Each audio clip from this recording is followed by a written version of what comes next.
Con sus inundaciones predecibles, nuestra tierra siempre ha sido caprichosa. Los ríos Tigris y Éufrates pueden traer tanto vida como muerte. Sus aguas, que descienden desde las montañas del norte, pueden convertirse en torrentes violentos en primavera, arrasando todo a su paso, o pueden menguar hasta casi desaparecer durante las secas estaciones de verano. Adaptarse a estos extremos forjó el carácter resiliente de nuestro pueblo. Con el paso de los siglos, donde los sumerios sentaron las bases, otras culturas construyeron y expandieron. Los acadios bajo Sargón crearon el primer imperio. Los babilonios, bajo Hammurabi, codificaron las leyes. Y los asirios extendieron su control militar por toda la región.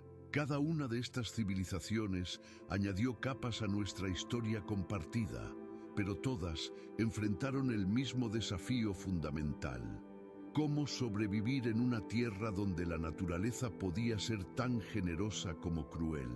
Si miras desde lo alto, como los dioses, verías un paisaje transformado por manos humanas, canales de irrigación que se extienden como venas desde los ríos principales, campos cuadriculados meticulosamente cultivados, ciudades amuralladas que surgen como islas de orden en el caos natural y caminos que conectan estos centros de civilización. Esta red, tejida a lo largo de milenios, representa la primera gran victoria de la humanidad sobre un entorno que inicialmente parecía destinado a frustrar nuestros esfuerzos.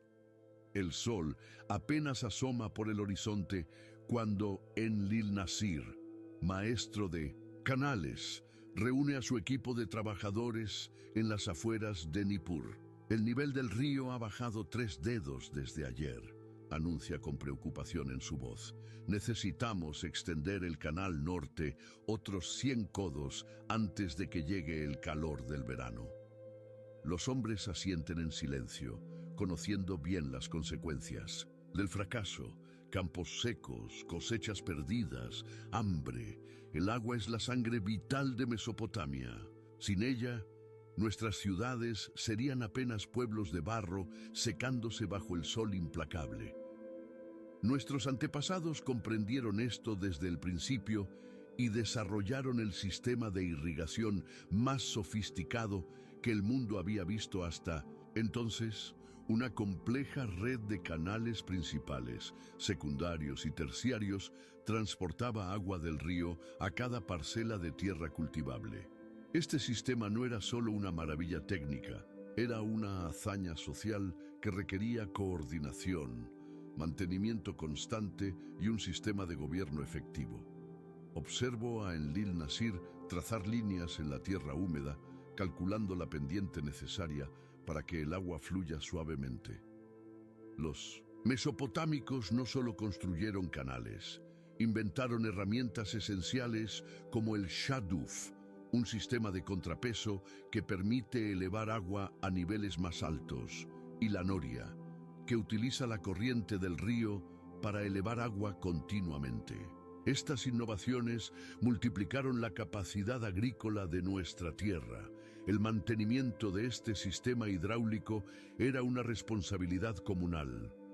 Cada año, durante la temporada baja, todos los hombres capaces debían contribuir al desasolve de canales, reparación de diques y construcción de nuevas extensiones. Los registros de arcilla que guardo en el templo detallan meticulosamente cuántos trabajadores aportó cada aldea, cuántos días trabajaron y qué raciones recibieron. Este trabajo comunitario era tan esencial para nuestra supervivencia que incluso las leyes de Hammurabi establecían severos castigos para quienes descuidaran sus responsabilidades hidráulicas. Sin embargo, este dominio sobre el agua tuvo un costo a largo plazo que nuestros antepasados no pudieron prever. Siglos de irrigación intensiva han dejado sales en el suelo, reduciendo gradualmente su fertilidad. En algunas regiones del sur, los campos que una vez produjeron abundante cebada ahora están blanqueados por la sal y abandonados. Es un recordatorio de que incluso las soluciones más ingeniosas pueden crear nuevos problemas para las generaciones futuras. El anciano Utanapishtim se sienta junto al fuego, rodeado de niños con ojos abiertos de asombro. Entonces, los dioses decidieron destruir a la humanidad con un gran diluvio, narra con voz grave. Pero Ea, el dios de la sabiduría, me susurró a través de las paredes de mi casa de cañas, advirtiéndome que construyera un barco enorme para salvar a mi familia y a las criaturas de la tierra. Este relato del diluvio no es solo un mito para entretener a los niños. Es una memoria colectiva de eventos reales que han marcado nuestra historia. Las grandes inundaciones son parte de la vida mesopotámica. Casi cada generación experimenta al menos una de proporciones catastróficas. Cuando el Tigris y el Éufrates se desbordan simultáneamente en primavera, alimentados por el deshielo de las montañas lejanas, pueden convertir la llanura entera en un mar interior. Los arqueólogos han encontrado evidencia de estas devastadoras inundaciones. En Ur, el equipo de Sir Leonard Woolley descubrió una capa de sedimento limpio de casi 3 metros de espesor, separando claramente dos periodos de ocupación humana. Esta capa data aproximadamente del 2900 a.C., coincidiendo con el periodo en que se cree que se originaron las primeras versiones del mito del diluvio. Pero lo más impresionante no es el diluvio mismo, sino cómo nuestras civilizaciones se recuperaron de tales catástrofes. Después de cada gran inundación, los mesopotámicos reconstruían, a menudo elevando los nuevos asentamientos sobre los escombros de los antiguos, creando los tels, o colinas artificiales que hoy puntúan el paisaje. Este ciclo de destrucción y reconstrucción forjó una mentalidad resiliente y una arquitectura adaptativa. El mito del diluvio, preservado en múltiples versiones, la sumeria de Siusudra, la acadia de Atrahasis y finalmente la de Utanapishtim, en la epopeya de Gilgamesh, cumple varias funciones vitales en nuestra sociedad. No solo explica fenómenos naturales devastadores, sino que también transmite lecciones prácticas sobre la preparación ante desastres y reflexiones filosóficas sobre la relación entre humanidad y dioses. La advertencia es clara. Respeta las fuerzas de la naturaleza y vive en armonía con los ciclos naturales. El calor del verano golpea como un martillo sobre la llanura. Injushinak, cabeza de familia, mira con preocupación el horizonte. El río Éufrates se ha retirado más de lo habitual, dejando amplios bancos de lodo agrietado. Los campos de cebada que hace solo unas semanas prometían una cosecha abundante, ahora muestran tallos amarillentos y granos escasos. Tendremos que abrir el granero de emergencia, murmura a su esposa mientras calcula mentalmente cuánto tiempo podrán estirar sus reservas. Si las inundaciones son un desastre súbito y dramático, las sequías son su contraparte lenta y agónica. En los años en que los ríos bajan más de lo normal, o cuando la distribución de agua se ve interrumpida por conflictos entre ciudades, estado río arriba, la amenaza del hambre se cierne sobre toda la comunidad. Los registros cuneiformes dan testimonio de estos periodos de escasez, el año en que el Éufrates se retiró y las madres vendieron a sus hijos por grano. Nuestros antepasados desarrollaron múltiples estrategias para enfrentar estas crisis recurrentes. La primera y más básica fue el almacenamiento meticuloso. Cada familia mantenía silos domésticos, generalmente grandes vasijas de cerámica, enterradas parcialmente en el suelo para mantener el grano fresco. A nivel comunitario, los templos y palacios mantenían enormes graneros que funcionaban como reserva estratégica y sistema de redistribución en tiempos de necesidad. La diversificación fue otra estrategia clave. Aunque la cebada era el cultivo principal, Los agricultores mesopotámicos también cultivaban trigo, mijo, legumbres, dátiles y diversos vegetales. Esta variedad no solo proporcionaba una dieta más equilibrada, sino que también distribuía el riesgo, ya que diferentes cultivos responden de manera distinta a condiciones adversas. Complementando la agricultura, la caza y la pesca en los marjales proporcionaban proteínas adicionales cuando los campos fallaban. La última línea de defensa contra el hambre era la ayuda mutua y el comercio. Las tablillas de arcilla preservadas en los archivos de los templos registran préstamos de emergencia de grano, con intereses que variaban según la severidad de la crisis. Los mercaderes viajaban lejos para importar alimentos de regiones menos afectadas, aunque a precios elevados. En las peores hambrunas, familias enteras migraban hacia áreas más fértiles, esperando regresar cuando las condiciones mejoraran. Estas adaptaciones, aunque imperfectas, permitieron a la civilización mesopotámica persistir durante milenios a pesar de ciclos recurrentes de abundancia y escasez. ¿Cómo era despertar cada día en una de las primeras ciudades del mundo?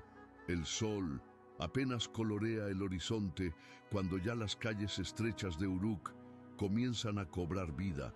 Los panaderos encienden sus hornos de barro, los alfareros preparan sus tornos y las puertas de la ciudad se abren para dar paso a campesinos que traen sus productos. Desde mi posición elevada en la torre del templo, puedo ver toda la ciudad como un organismo vivo que respira al ritmo del sol y las estaciones. Las ciudades mesopotámicas fueron una revolución en la forma en que los humanos vivíamos.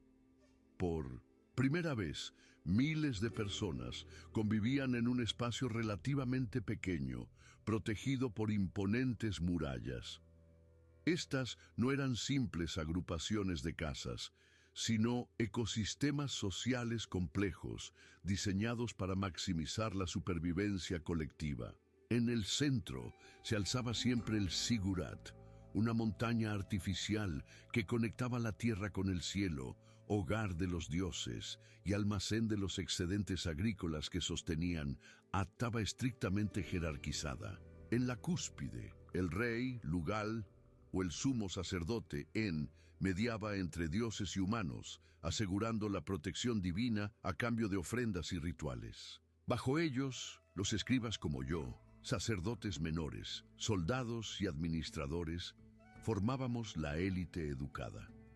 La mayoría de la población consistía en artesanos especializados, alfareros, metalúrgicos, tejedores, carpinteros y constructores. En la base de la pirámide social estaban los trabajadores no especializados y esclavos, muchos de ellos prisioneros de guerra o personas esclavizadas por deudas. Las viviendas reflejaban esta jerarquía social. Mientras recorro los barrios de Mildomesent, la ciudad, paso de las mansiones espaciosas con patios internos cerca del templo, a las casas modestas de artesanos organizadas en barrios según su oficio, hasta llegar a las chozas de cañas y barro en la periferia. A pesar de estas diferencias, todas las viviendas compartían un diseño adaptado al clima extremo.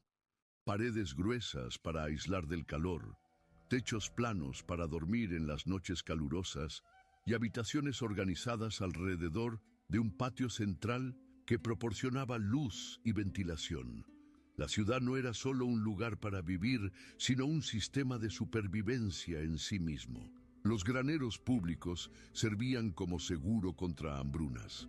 Las murallas protegían contra invasores. Los mercados facilitaban el intercambio de bienes esenciales.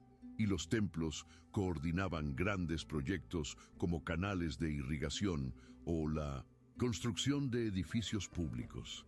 Este sistema urbano, aunque desigual y a veces opresivo, permitió un nivel de seguridad, especialización y desarrollo cultural imposible en las comunidades nómadas o en pequeñas aldeas agrícolas. La ciudad mesopotámica fue el primer gran experimento en convivencia masiva, y su éxito durante milenios demuestra cuán efectivo fue como estrategia de supervivencia colectiva. El Salón de Justicia rebosa de gente mientras Naram Sin, un comerciante acusado de usar pesas falsas en el mercado, se arrodilla temblando ante los jueces. El primer juez señala la estela de piedra donde está inscrito el código de Hammurabi. La ley es clara. Quien defrauda en el peso o medida deberá pagar 30 veces el valor defraudado. Si no puede pagar, será ejecutado. El silencio es absoluto mientras el acusado espera su sentencia. El establecimiento de leyes escritas fue una innovación crucial para la supervivencia de sociedades complejas como la mesopotámica. Antes del famoso Código de Hammurabi, aproximadamente 1754 a.C., existieron otros códigos como el de Ur-Nammu y el de Lipit Ishtar, todos intentando establecer reglas claras para resolver conflictos en comunidades donde miles de personas interactuaban diariamente. Estas leyes no eran simplemente instrumentos de control social, eran mecanismos de supervivencia que prevenían que los conflictos internos debilitaran a la comunidad frente a amenazas externas. El Código de Hammurabi, con sus 282 leyes talladas en una estela de diorita negra, se presentaba como un regalo divino. En la parte superior de la estela, Hammurabi recibe las leyes directamente del dios Shamash, legitimando así su autoridad. Este código abordaba aspectos fundamentales para la supervivencia: la protección de la propiedad, la gestión del agua, la integridad de la familia y el comercio justo. Muchas leyes se centraban específicamente en aspectos agrícolas. Si un agricultor no mantenía sus diques y causaba inundaciones en campos vecinos, debía compensar por los cultivos perdidos. Si alguien robaba herramientas de irrigación, enfrentaba severos castigos. La aplicación de estas leyes era tan importante como su contenido. Los juicios eran públicos, servían como lecciones para toda la comunidad y reforzaban los valores fundamentales de la sociedad. Los juramentos ante los dioses, las declaraciones de testigos y las pruebas físicas determinaban el resultado. En algunos casos, cuando no había suficiente evidencia, se recurría al juicio divino. El acusado debía someterse a pruebas como sumergirse en el río, bajo la creencia de que los dioses protegerían al inocente. Lo más notable del sistema legal mesopotámico era su pragmatismo. Aunque muchas penas parecen brutales, bajo estándares modernos, mutilaciones y ejecuciones eran comunes, el sistema priorizaba la estabilidad social y la prevención. Además, ya incorporaba conceptos sorprendentemente avanzados como distintos grados de intencionalidad, circunstancias atenuantes y la documentación escrita de contratos y sentencias. Estos registros legales en tablillas de arcilla nos permiten hoy comprender cómo las primeras sociedades urbanas desarrollaron mecanismos formales para resolver conflictos, adaptándose así a los desafíos únicos de la convivencia. Cómo transformaron simples herramientas el destino de la humanidad. En el taller de Dumuzi, el herrero, el fuego ruge mientras el metal se vuelve incandescente. Con movimientos precisos desarrollados a lo largo de décadas, martilla una hoja de bronce que pronto se convertirá en un arado. Este arado cultivará 10 veces más tierra que los viejos de madera, explica con orgullo a su aprendiz. Con él, una familia puede alimentar a toda una aldea. La historia de la supervivencia mesopotámica es inseparable de sus innovaciones tecnológicas. El arado tirado por bueyes multiplicó la productividad agrícola, permitiendo que menos personas produjeran alimento para muchas más. Este excedente fue el combustible que alimentó toda nuestra civilización, liberando manos y mentes para especializarse en oficios, arte, escritura y administración. Sin esta herramienta fundamental, las ciudades simplemente no habrían sido posibles. Igualmente revolucionaria fue la invención de la rueda alrededor del 3500 a.C., lo que comenzó como un simple disco de arcilla para alfareros, se transformó en el componente esencial de carros que transportaban mercancías y soldados. La rueda cambió fundamentalmente la escala de la civilización mesopotámica, permitiendo el movimiento eficiente de recursos entre ciudades distantes y expandiendo las redes comerciales hasta regiones remotas como Anatolia o el Valle del Indo. Quizás la innovación más distintiva de Mesopotamia fue la escritura cuneiforme. Mientras recorro la casa de tablillas, veo a jóvenes aprendices de escriba presionando cuidadosamente cañas cortadas sobre arcilla húmeda. Lo que comenzó como un sistema simple para registrar transacciones comerciales evolucionó hacia una herramienta capaz de capturar el pensamiento humano en toda su complejidad. La escritura permitió algo revolucionario: la transmisión precisa de conocimiento a través del tiempo y el espacio. Gracias a ella, las técnicas agrícolas exitosas, los tratamientos médicos efectivos y los conocimientos astronómicos podían preservarse y compartirse, acelerando enormemente el desarrollo colectivo. La metalurgia representó otro salto tecnológico crucial. La transición del cobre al bronce, una aleación de cobre y estaño, proporcionó herramientas y armas más duraderas y efectivas.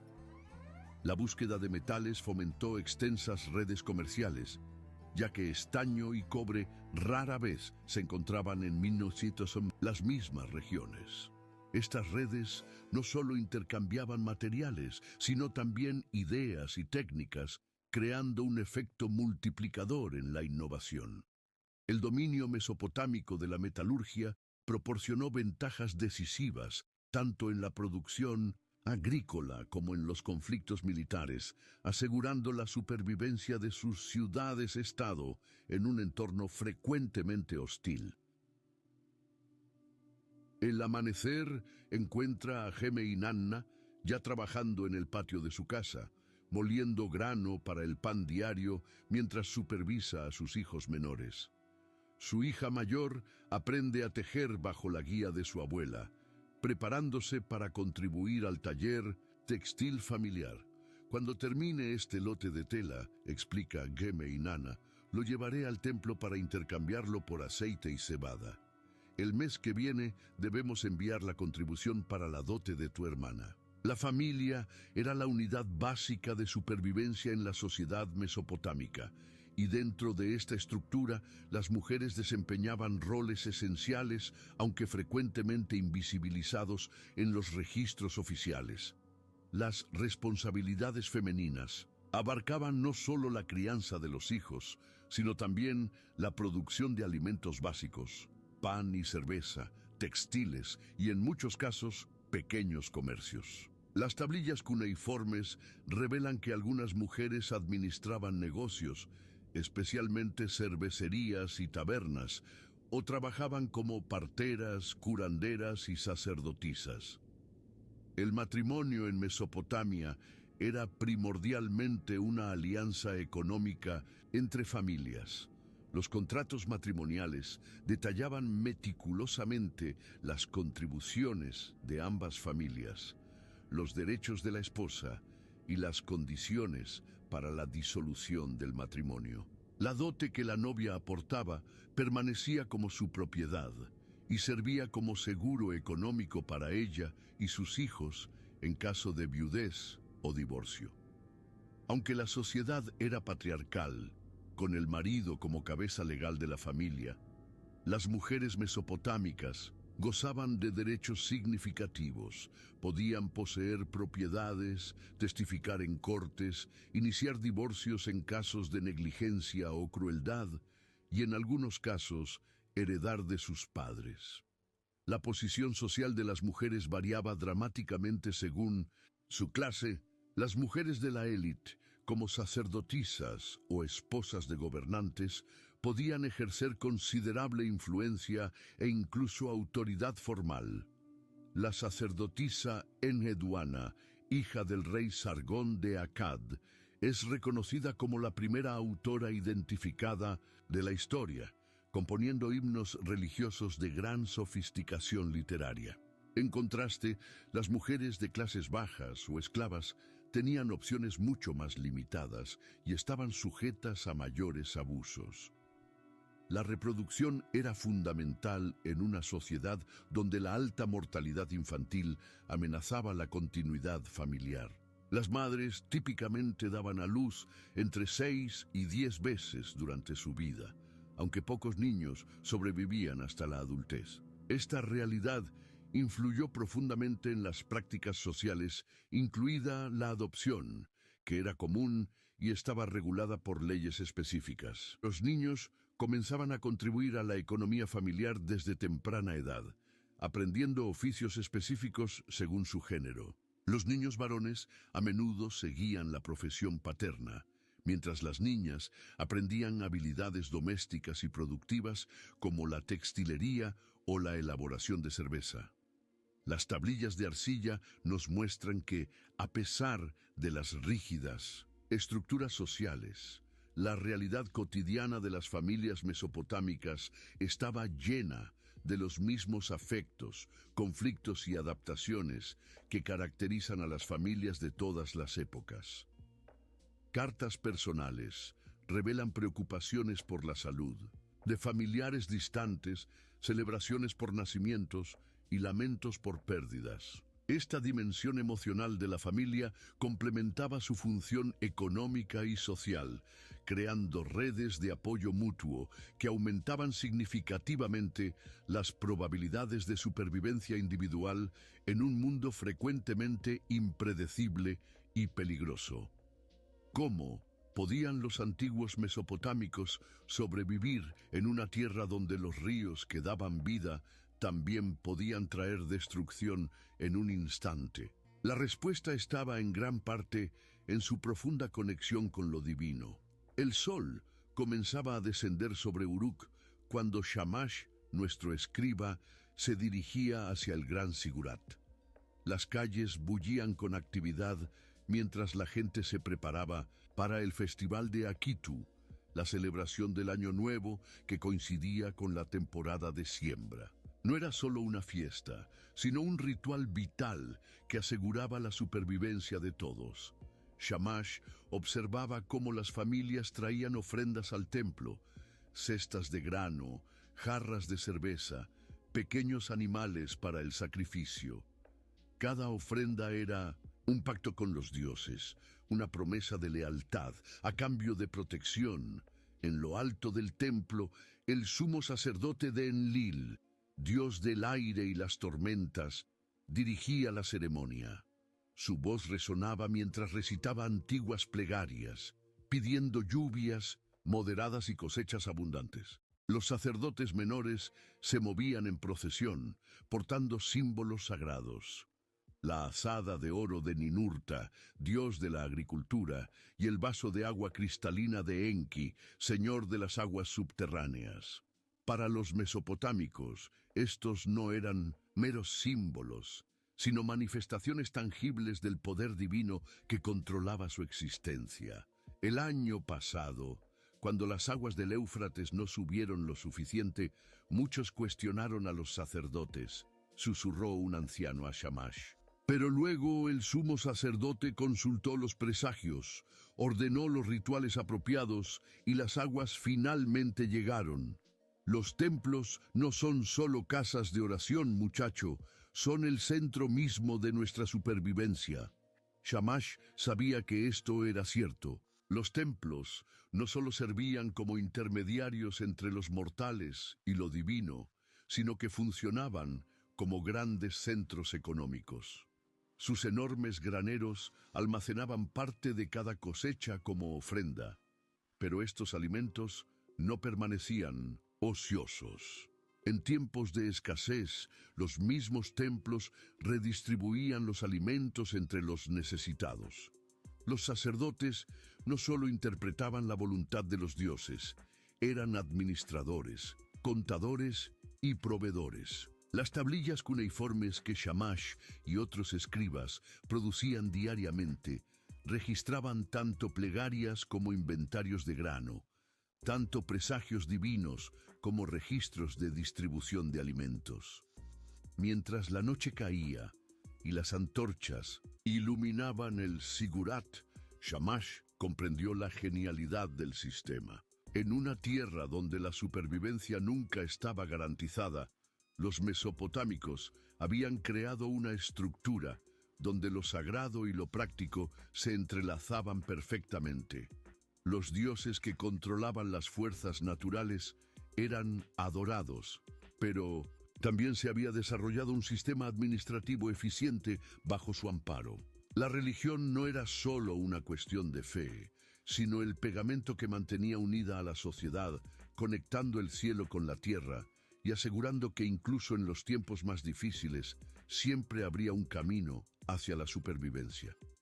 ¿Cómo anticiparse a los caprichos de una naturaleza impredecible cuando la vida de toda una civilización dependía de ello? Los ojos de los mesopotámicos se dirigieron hacia el cielo, buscando en las estrellas el mapa que les permitiría navegar por las incertidumbres de la tierra.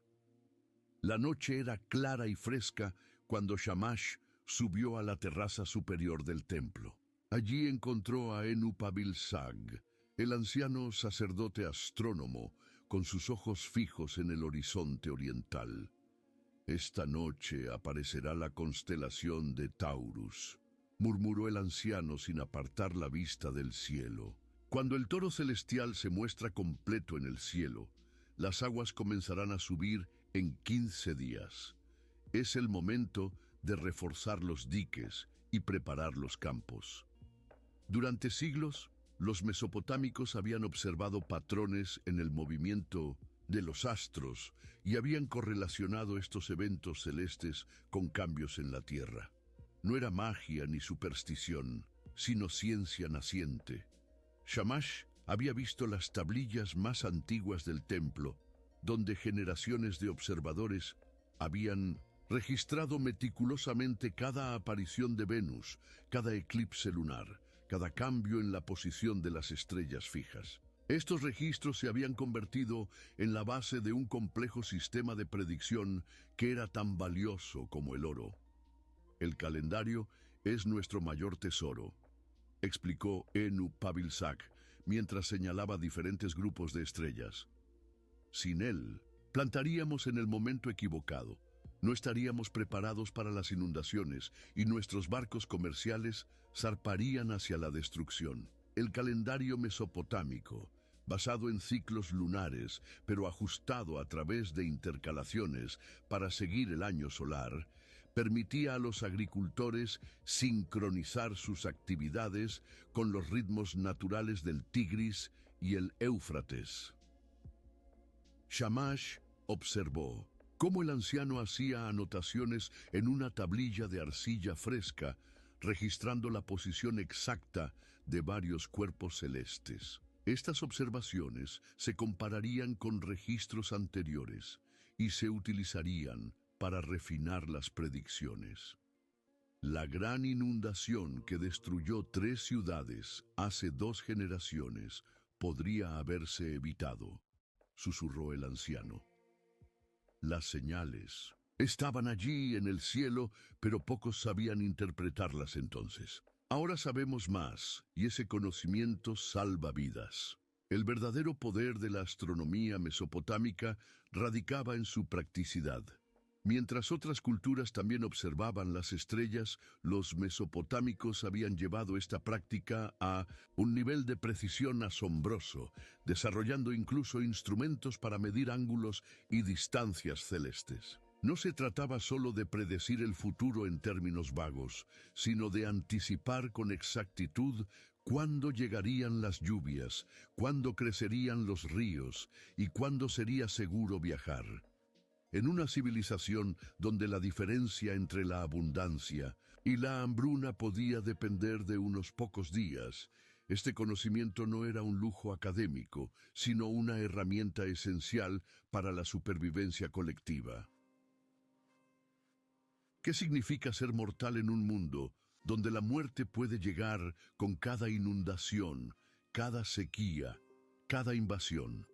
Esta pregunta atormentaba incluso a los más poderosos, y ninguna historia capturaba mejor esta angustia existencial que la epopeya de Gilgamesh, el relato más antiguo de la humanidad sobre la búsqueda de sentido frente a la inevitabilidad de la muerte.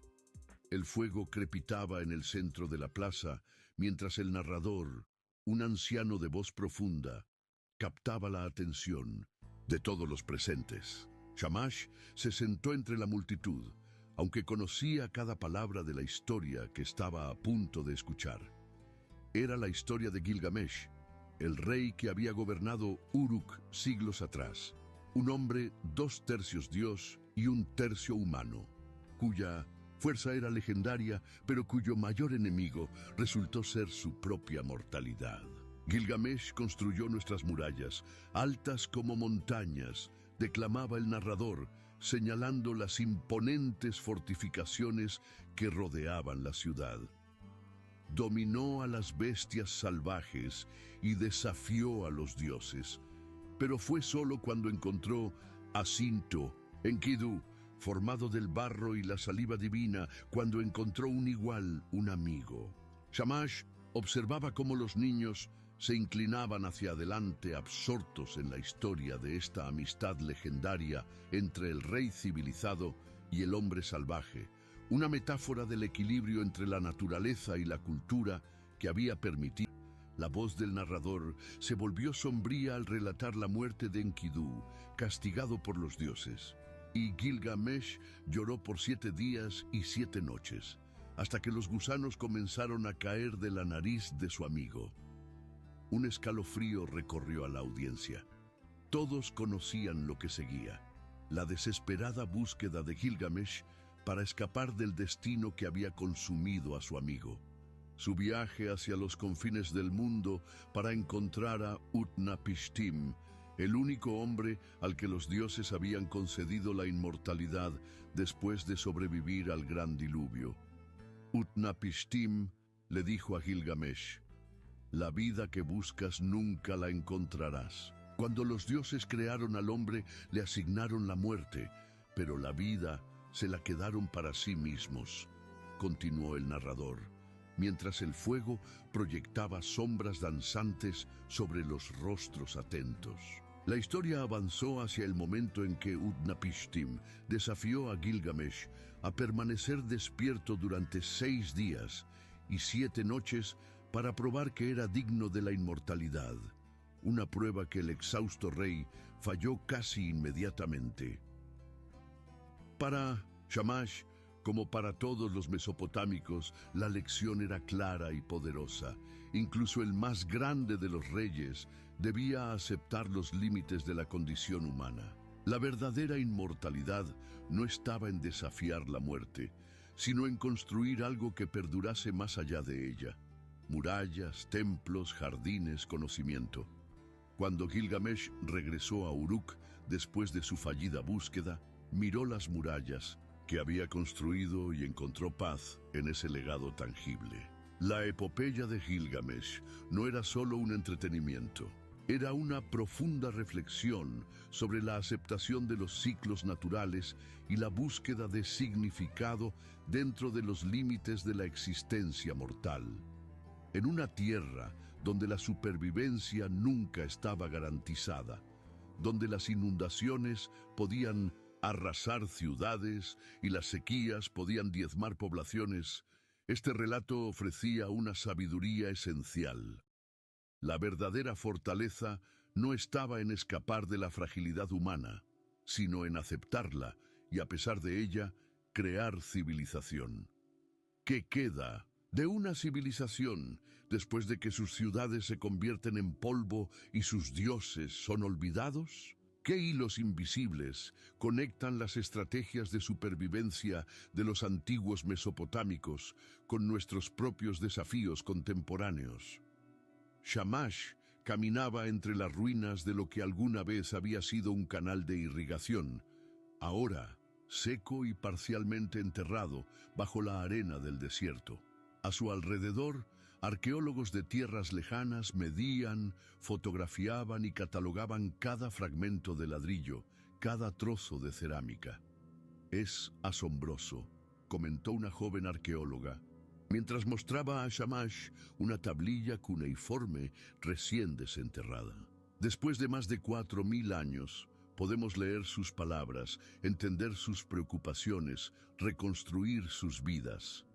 El legado de Mesopotamia estaba escrito literalmente en arcilla, la escritura cuneiforme, inicialmente desarrollada para llevar registros económicos, se había convertido en el vehículo para preservar conocimiento, leyes, historias y observaciones científicas. Mientras otras civilizaciones confiaban en materiales perecederos, los mesopotámicos habían dejado bibliotecas enteras de tablillas que habían sobrevivido milenios, resistiendo incendios, inundaciones y el implacable paso del tiempo.